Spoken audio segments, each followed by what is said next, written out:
Araw po sa inyong lahat. Ako po si Shadrach Blaze Epiadoso mula sa ikalawang baitang pangkat SSES. Mga gagamitin po natin ay pinunit ng papel na binabad sa tubig, alambre, glue, pagpinta, paintbrush. Paggawa ng paper mache o taka.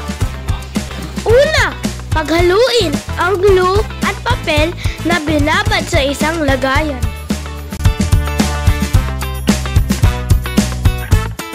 Pangalawa, idikit at ihulma ang durog na papel sa nais mong disenyo.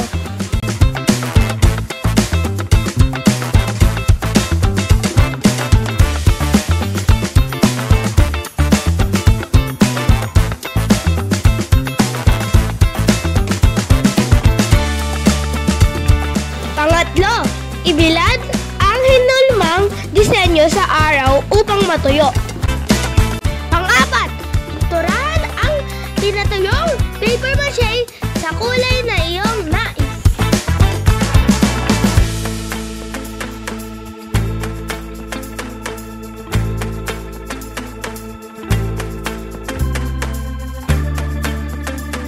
Tapos na! Ito ang aking gawang dinosaur. Maraming salamat po!